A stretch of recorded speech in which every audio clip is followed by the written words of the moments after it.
the difference between me, you, and Jeff Bezos or Elon Musk is very minimal, both physically and mentally. There's not that much difference between me, you, and those people, right? The biggest difference is a few things. There's no difference physically, we're both humans, we're all humans, right? At the end of the day, we all piss, shit, drink, eat, sleep, okay? Even if I wasn't to compare you to those of the greatest minds or someone who's in a position that you want to be, the difference between you and a millionaire, the difference between you and someone who's made tens of millions, physically and mentally is the same. There's no difference. The biggest difference in terms of not physically or mentally is consistency in action, reliability upon themselves, and the knowledge and skills that they have. Okay? Because they're ever most consistent and they're consistent 100 times over compared to you, that is a big differentiator. Differentiator. See that? Me stuttering shows I'm not perfect, shows that the difference between me and Toby Robbins is the hours that he's putting. He's putting them 10,000 more hours than me. He's spoken in front of hundreds of thousands of people before, whether it's live or in person. That's the difference between me and him. But me and him physically were the same. There's not that much of a difference. There's no physical or mental in terms of mental capacity, in terms of how smart you are. Right?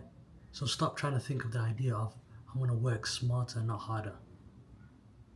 If everybody wanted to work smarter, the smartest thing that you can do today is make £1 million. Or $1 million.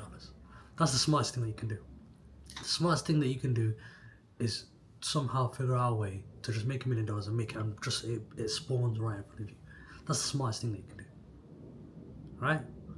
The smartest thing that you can do is be in good shape and all of this stuff. But the only reason that you can't do that smartest thing, be Mr. Olympia, be the best basketball player in the world, is the lack of skill and the lack of knowledge. To be smart or play smart, you have to be able to know how to do it. If I tell you, go do a triple backflip in the air, could you do it? The answer is no, because you don't actually physically know how to do it. Not saying that you can't physically do it, you probably could physically do it, right? It's not like, oh, it's an incredible feat. Let's just say off a diving board, for example, into a pool or whatever. Most people don't actually know how to do like a backflip or triple backflip, let's say. If I told you, oh, go do it, you wouldn't know how to do it. That's the difference. So stop saying, I'm going to work smart. You need to work hard before you work smart. Because working hard allows you, or gives you the ability to work smart. This is the biggest difference. Once you work smart, you can now work hard. Because you can't work hard without these two things. Without the knowledge to do so, and without the skills to do so. And those two go hand in hand. If you don't have this, if you don't have the knowledge to do it, then you won't be able to do it. Because if I tell you how to do a backflip 3 times, you won't be able to do it, right? But if you don't have the skills to do it, let's say you know how to do a backflip 3 times, theoretically, mentally you have the information that's in your head, but you can't actually do it physically, which means that's the skill that you don't have. That's the difference. That's how you work smart, by doing those two things, by having those two attributes. And the only way that you build those two attributes is via working hard. Now let's put this into a business sense, okay? By the way, this is my locking room. What do you think? Fully blacked out. Just and it's got my little gym shit here as well. I'm gonna put like a bench. You can't see the rest of the room. Anyway, back to what I was saying. Let's put this in a business sense, okay? From a business standpoint, let's say you do SMMA, or let's say you do anything along any agency type of thing where it requires you to do outreach. Let's say I put in 100,000 emails in one day, and I'm just spattering, I'm closing my eyes, I'm shooting to whoever I think my ICP is, 100 different people, 100,000 different people. And let's say I do that every single month over the course of like 2-3 months, and I'm offering a service that I know is good. I know that some businesses may want it, right? Let's just say I do that. And then let's just say my friend, let's call him Fred, for example.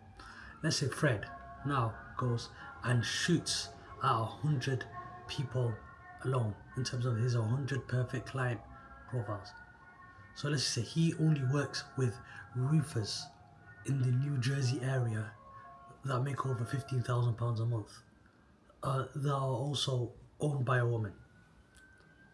And he shoots 100 of those every single month, directly targets them, makes it every message super personalized, makes everything like perfect basically to only 100 people. It's not gonna work, is it? Who's gonna make more money? Me. Why? Because I'm putting in the volume that it takes to succeed. People vastly underestimate the volume that it takes to succeed and vastly underestimate the time that it takes to succeed. And also vastly overestimate their ability in what they have, their current ability that they have at this moment in time, that they can now use it to succeed. They just think they're better than what they are. It's a psychological effect. It's called the Dunning-Kruger effect. It's that most people believe that they are better than average at things that they haven't tried before. Not everyone can be better than average. Most people believe that they're better than average. There has to be somebody that is below average, and above average. There has to be, mathematically, otherwise it won't work. So if everyone believes that they're in the 70th percentile, that is a statistical flaw. That's not how maths works, right? And that's how people are in the business world, is that everyone believes that they have the ability to make, I can make 10k, it shouldn't be really that difficult, 20k, 30k, 40k, it shouldn't really be that difficult, right? But that's the issue. It's because that they believe that they can. If you sit down yourself honestly and be like, you know what, I'm not able to do the things that they can do, but the skill that I do have is I have the ability to become that person that makes that type of money. Because the difference is in his identity shift. It's not a skill shift. So you have to become the person that makes that type of money, £10,000, £20,000. The person that you are now, as I said at the start of the conversation, the person that you are now compared to you as a millionaire are two very, very vastly different people. Now back to what I was saying about working smart, or working hard, or working smart. Working hard comes before working smart. The egg comes before, no.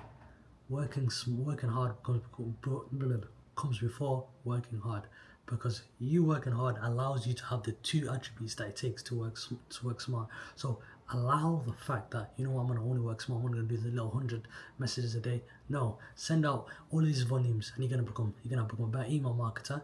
You're going to become better at identifying your ICP. You're going to become better at statistical analysis. Every attribute of the business is going to become better, and if you do more volume, that's it. Fuck off.